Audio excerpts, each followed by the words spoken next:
긴 여정을 정리하는 수순이에요. 야, 이게 뭐지? 큰일 났다. 나도 그러면 베이징에 가서 북중러 대결, 한미일에 맞서는 이 공조, 연대 여기에 참여를 해야 되겠다. 근데 푸틴이 물론 그 18호 각을 먼저 차지하는 바람에 이런 곳을 선택할 수밖에 없었던 이런 걸 보면 북중 간에 뭔가 아직도 앙금이 남아있다. 트럼프 입장에서는 김정은이 무슨 생각을 하고 있는지, 김정은이 북미 협상과 관련해서 진짜 어떤 속마음을 갖고 있는지를 감청을 통해서 알고 싶었던 것 같아요.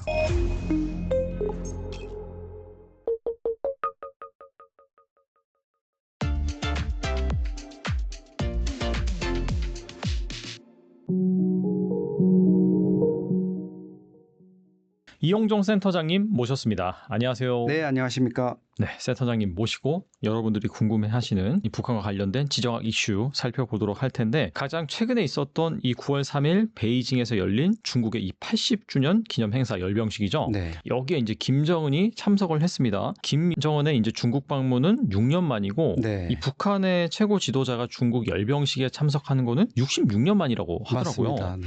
그래서 어떻게 보면 그동안에 이 러시아와 관계를 맺으면서 이 중국과의 관계가 좀 소원해졌다라는 평가가 많았는데, 갑작스럽게 이 김정은이 중국 열병식에 참여하면서 이 중국과의 친분을 과시하는 그런 이유는 무엇일까요? 작년 8월에 김정은이 우크라이나전에 전투병을 보내겠다 이렇게 결심을 했고요. 10월 중순에 이제 실제로 11,000명을 처음으로 보냈지 않습니까? 그리고 결심을 한 이후에 한 1년 정도 전투를 치러서 어쨌든 목표했던 쿠르스크 지역 탈환, 이거를 러시아 측을 도와줘가지고 푸틴이 뭐 엄청 좋아했지 않습니까? 이런 상황에서 이제 우크라이나 전쟁이 종전 국면에 지금 접어들고 있습니다. 뭐 여러 가지 아직 불협화음이 있습니다만, 네. 김정은 입장에서는 이제 1년 정도의 그 긴 여정을 정리하는 수순이에요. 우크라이나에서 이제 빠져나오고 있는 단계입니다. 네. 왜냐하면 장성들도 지금 다 평양으로 이제 돌아왔고요. 특히 최고 그 책임자격인 김영복이라고 있습니다. 부총 참모장이고 쓰리스타인데 여기가 얼마 전에 한미 합동훈련 관련해 가지고 비난 담화를 냈어요. 김영복이가 우크라이나전을 총괄하는 현장에 1년 동안 가서 작전을 했던 사람인데 한미 합동훈련 관련해서 입장을 낸다? 이거는 이제 김영복이가 우크라이나전 쪽에서 이제 임무를 종료하고 어떻게 보면 국내 문제 또 외부 문제, 군사 문제 이런 거에 이제 투입이 됐다고 볼 수 있거든요. 그러면 김정은 입장에서는 이제 푸틴하고 관계를 슬슬 이제 정리를 하다 보니까 시진핑이 이제 보인 거죠. 그런데 뭘 가서 시진핑 형님 그동안 좀 제가 좀 소홀했습니다 하고 얘기를 할 계기가 있었어야 되는데 9월 3일 전승절 80주년 행사가 딱 닥친 거죠.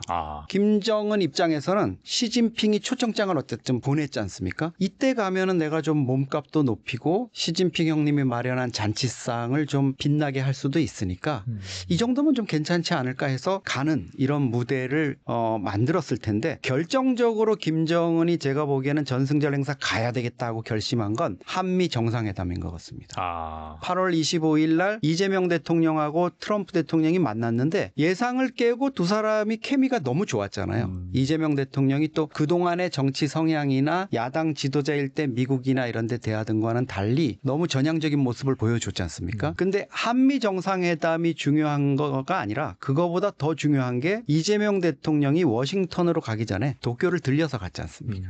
그러니까 이시바 총리하고도 만나고 트럼프도 만나고 이러면서 한미일 삼각 공조가 이재명 정부인데 이렇게 한미일 공조를 해? 야, 이게 뭐지? 큰일 났다. 나도 그러면 베이징에 가서 북중러 대결, 한미일에 맞서는 이 공조, 연대 여기에 참여를 해야 되겠다. 이렇게 간 거고, 푸틴이나 시진핑도 아마 그런 면에서는 비슷한 인식을 갖고 있었던 것 같습니다. 방서방 연대를 좀 강화하기 위해서.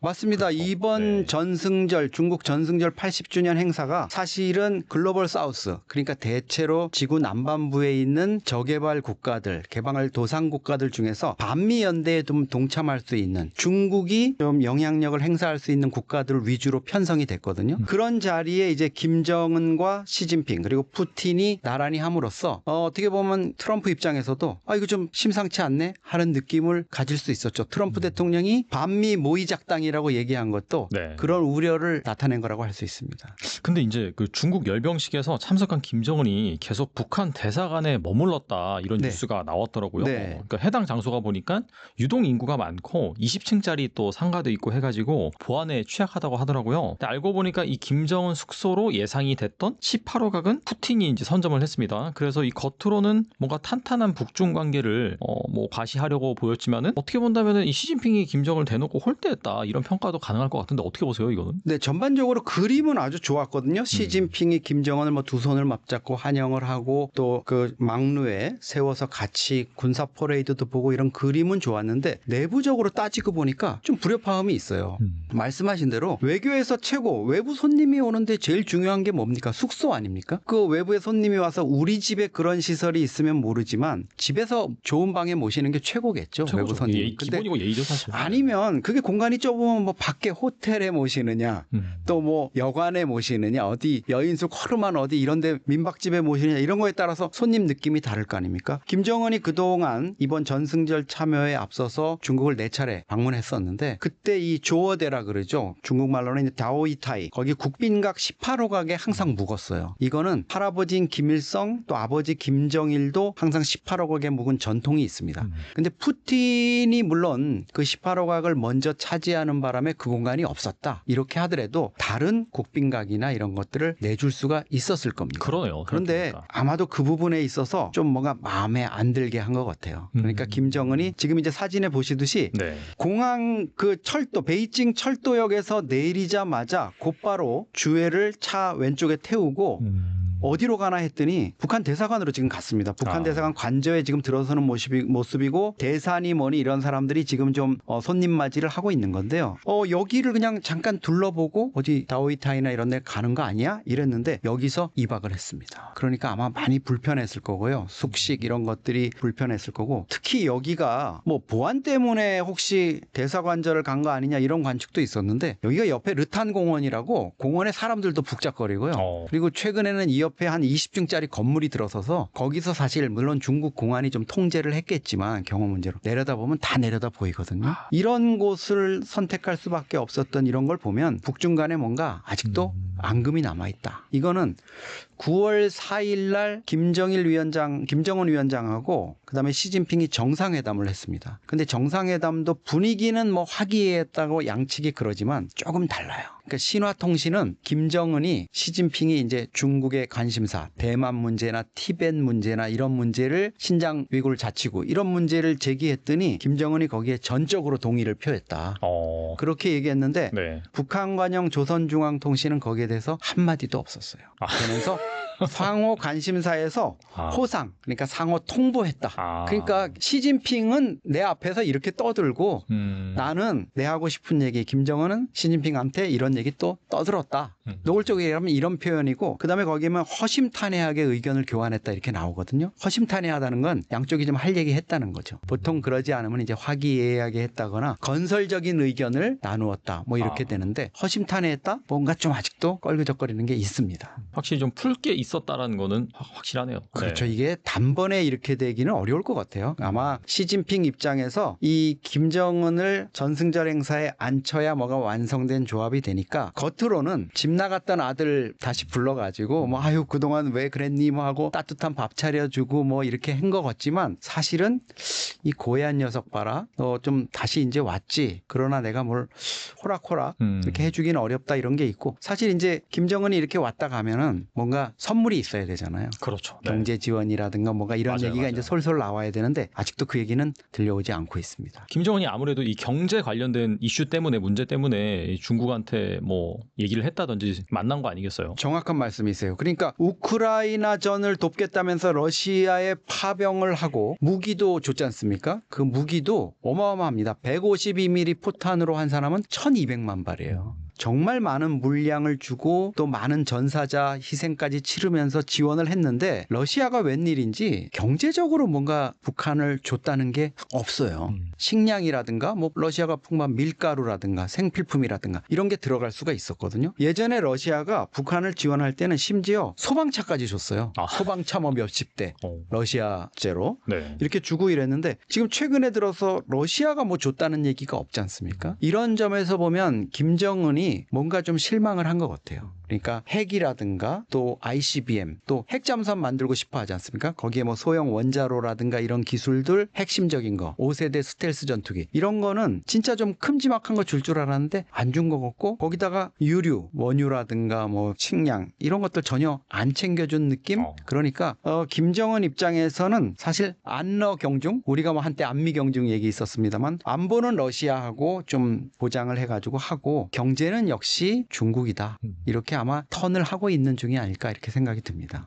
그리고 이건 뭐 푸틴과 양자 회담 때 있었던 일인데 끝나고 나니까 그 수행원들이 그 김정은이 앉았던 자리를 막 엄청 닦고 막 그러더라고요. 그러니까 아무래도 아무리 뭐 우방국에 간다 하더라도 자기 그 정보가 노출되는 거에 대해 상당히 좀 꺼리는 모습인데. 유전자 정보가 정말 중요하거든요. 특히 이제 김정은 같은 경우에는 뭐 참수작전 얘기도 나오지만 김정은의 건강 문제를 어떻게 파악하느냐가 중요한데 거기서 유전자 정보가 정말 중요한 거죠. 김정은이 뭐 앉았다가 땀을 흘렸는데 뭐 땀을 채취한다든가 아니면 머리카락이 하나 있어서 채취한다든가 그리고 만약에 김정은이 호텔을 썼다면 호텔에서 화장실 뭐 사용하고 이러는 우리가 건강검진할 때도 소변하고 대변 이런 거 뭐 검사하면 다 나오지 않습니까? 그렇죠. 그런 것들의 노출을 꺼린 것 같아요. 그러다 보니까 그 흔적을 없애기 위해서 최대한 이제 한 것 같고 이 유전자 정보는 왜 중요하냐면 유사시에도 매우 중요합니다. 우리가 사담 후세인이 그렇게 도망 다니다 미군 특수부대가 잡았지 않습니까? 그때 보셨겠지만 생포하고 나서 제일 먼저 하는 게 면봉 넣어가지고 입안에 유전자 채취하는 거였잖아요. 그 유전자를 채취한다는 건 무슨 의미냐면 미 특수부대나 미국 당국이 CIA나 이쪽에서 후세인의 유전자 정보를 갖고 있다는 거죠. 샘플을 이미 오래전에 채취한. 그래서 지금 우리가 이 잡은 이 지하도에서 지하 하수구에서 끌어올린 이 노인네가 후세인이 맞는지 안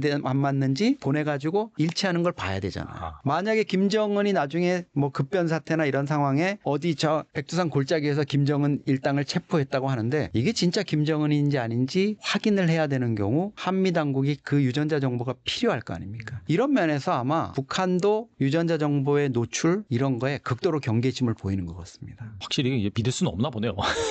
그렇죠. 그리고 이제 김정은의 건강 문제도 마찬가지인데요.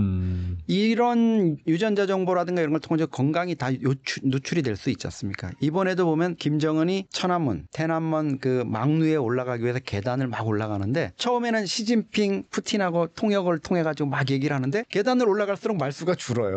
아시지 않습니까? 과거 남북 정상회담 할 때도 한 100m, 200m 그 판문점 거기 걸었는데 숨 차가지고 막 쇳소리가 나잖아요. 그런 식으로 이번에도 좀 많이 힘든 모습을 보였고 북러 정상회담을 하는데 그 호텔 특각에서 회담을 하는데 북한 경호원들이 러시아 경호원들하고 그 에어컨 컨트롤러 가가지고 싸우잖아요. 근데 제가 신기했던 거는 김정은이 그때 73살 난 푸틴도 이렇게 앉아있고 땀 한 방울 안 흘리는데 김정은은 땀이 막 여기 맺힐 정도로 이렇게 흘러요.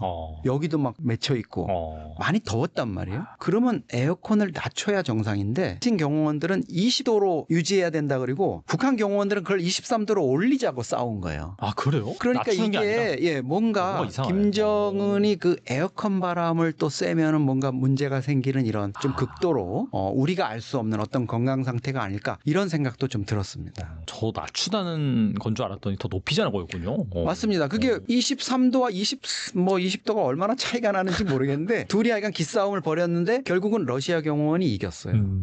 거기 장소가 물론 푸틴의 숙소인 그 18호 각이었거든요. 맞아요. 그렇기 때문에 아마 북한 경호원들도 더 어쩔 수가 없었던 것 같습니다. 그리고 최근에 드러난 또 사실이 있는데 트럼프 1기 시절에 이 미국의 네이비실이 북한에 침투를 해서 이 김정은의 도청 장치를 설치를 하려다가 이게 이제 실패로 돌아가서 뭐 결국에는 거기에서 이제 철수를 한 그런 사실이 새롭게 또 드러났거든요. 조만간 또 이 트럼프 대통령이 김정은과 만난다 뭐 이런 얘기가 나오고 있는데 이 사건은 어떤 변수로 또 작용할 수 있을까요? 2019년 겨울이라 그러는데 뉴욕타임스가 보도한 거는 2019년 아마 그게 초인 것 같아요. 그러니까 2019년 2월에 김정은과 트럼프가 만나서 2차 하노이 회담을 했는데 그게 이제 결렬이 됐지 않습니까? 아마 트럼프 입장에서는 김정은이 무슨 생각을 하고 있는지 김정은이 북미 협상과 관련해서 진짜 어떤 속마음을 갖고 있는지를 감청을 통해서 알고 싶었던 것 같아요. 그러니까 일반적으로 위성 정보라든가 이런 것들을 통해 가지고 정보를 빼내는 거에 한계가 있으니까 직접 이제 정예 부대인 네이비실 거기 중에서도 이제 최고 정예인 팀 6라고 있거든요. 거기가 직접 잠수함이라든가 미사일이라든가 잠수정을 이용해서 들어간 거죠. 그런데 그 접근하는 과정에서 뭐 북한 민간 선박 어선들하고 좀 마주쳤다 그래요. 맞아요. 그래서 네.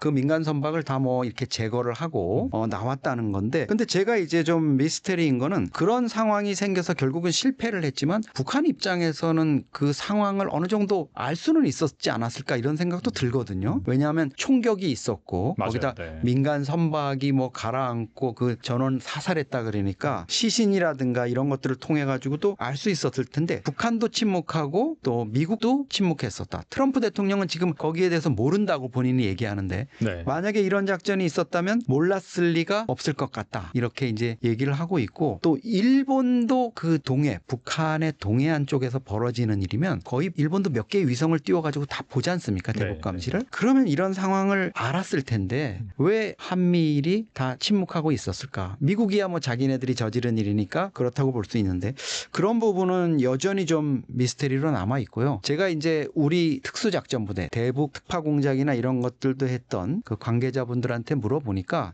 조금 미심쩍은 면은 있다 그래요. 미국이 왜 굳이 이런 작전을 하는데 정예부대인 팀6 정규 병력을 동해안으로 침투시켜서 이런 좀 부담을 떠안았을까? 사실 이런 거라면 CIA라든가 다른 첩보 쪽에서 접근해가지고 하는 게 훨씬 더 쉽지 않았을까? 기술적으로 더 잘 처리했을 거다. 이런 지적도 하고 있습니다.